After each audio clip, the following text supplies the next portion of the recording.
Snow planets are some of the most memorable locations in science fiction. Not because they're beautiful, though they often are, but because they strip everything down to the essentials. No lush cities, no comfort, no abundance. Just cold, isolation, and the question of whether people can endure when the environment itself turns hostile. Across sci-fi, frozen worlds tend to appear at turning points, when hope is fading, when characters are tested, or when illusions collapse. From epic wars to quiet survival stories, snow planets are where science fiction confronts vulnerability. And no snow planet shaped the genre more than the first entry on this list. Hoth is the snow planet by which all others are measured. Introduced at the beginning of The Empire Strikes Back, Hoth immediately signals a tonal shift from the optimism of A New Hope. The Rebel Alliance is no longer advancing, it is hiding. The endless white landscape reflects their situation perfectly. Exposed, fragile, and constantly on the verge of extinction. What makes Hoth so effective is that the cold is not just background scenery, it is an active threat. Characters freeze to death, equipment fails, and survival depends on constant vigilance. Luke's near-fatal encounter with the Bigfoot creature and his rescue using a tauntaun establish, early on, that this planet does not care about heroes or destiny. The environment is indifferent, and that indifference is terrifying. Visually, Hoth is iconic.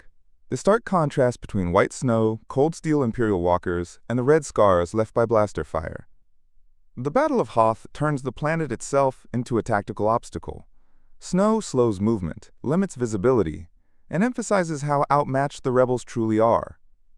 Even victory here would feel hollow, and the rebels don't even get that. They survive, but they lose their base, their safety, and their momentum. More importantly, Hoth defines how sci-fi would use snow planets going forward. Cold worlds become symbols of desperation rather than discovery. They are places characters retreat to, not places they choose. Hoth establishes snow as the setting for last stands, doomed defenses, and the realization that the enemy is stronger than expected. Snow is a sign that things are about to get worse, an idea that echoes through almost every sci-fi ice world that followed. At first glance, man's planet looks almost comforting. The surface is bright, open, and familiar, an endless frozen landscape that resembles countless other sci-fi ice worlds. But in Interstellar, that familiarity is a trap.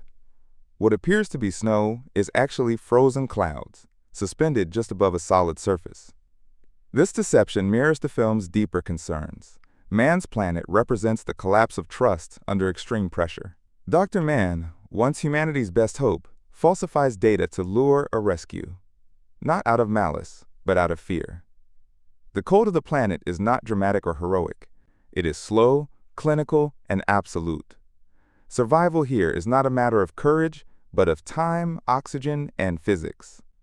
Unlike Hoth, where the threat is visible and external, man's planet turns the environment into an existential problem. There is no enemy to fight, no base to defend. The danger is embedded in the planet's very structure. One wrong step, one miscalculation, and the illusion collapses. Visually, the planet reinforces this unease. The monochrome landscape offers no landmarks, no sense of scale, no orientation. Everything blends into everything else, creating a feeling of disconnection and emotional emptiness. The vast white surface does not inspire wonder, it erases meaning. This is a place where hope survives only as a statistical error. What makes man's planet especially powerful is how it subverts the sci-fi tradition established by worlds like Hoth. Snow is no longer a sign of last stands or heroic endurance. Instead, it becomes a symbol of false salvation, a place that looks survivable until it proves otherwise. In Stargate SG-1, frozen worlds are not arenas for war or deception. They are archives. Places where time itself has slowed enough to preserve the past and the consequences of ancient mistakes. The clearest example comes early in the series with Solitudes. Stranded on what appears to be a remote, lifeless ice planet, Jack O'Neill and Samantha Carter are cut off from both technology and certainty. There is no enemy to fight and no grand mystery to solve. The danger is simple and absolute: exposure to cold, injury, and the creeping realization that rescue may never come. What makes this episode stand out is how small it feels. Stargate often deals with gods, empires, and cosmic threats. But here, the cold reduces everything to human scale. The ice world becomes a place of forced honesty about fear, trust, and the limits of competence when systems fail. Survival is not heroic, it is fragile and conditional. That idea of ice as preservation rather than spectacle returns later in Frozen. The discovery of a human-like ancient buried beneath Antarctic ice reframes the cold entirely. Here, ice is no longer an obstacle, but a vault. It has preserved knowledge, biology, and a disease capable of devastating modern humanity. The frozen ancient is not a monster or a villain. She is a reminder that advanced civilizations also fail, and that their remnants are rarely harmless. Together, these moments reveal how Stargate uses frozen environments differently from many other sci-fi franchises. Ice worlds are not endpoints or battlefields. They are intersections between past and present. They force humanity to confront what came before and to question whether technological progress truly equals wisdom. Delta Vega is a snow planet of exile. Unlike Hoth's battlefield or man's deceptive frozen clouds, this frozen world in the 2009 Star Trek reboot serves as a place of isolation, reflection, and punishment.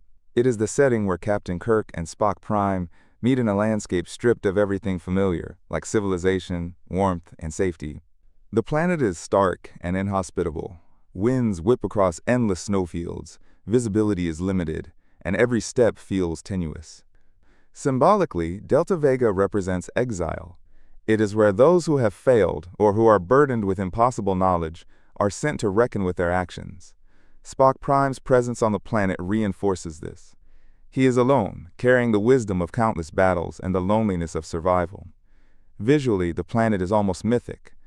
Endless white plains suggest timelessness and insignificance, highlighting how small and fragile humans are when stripped of technology and companionship.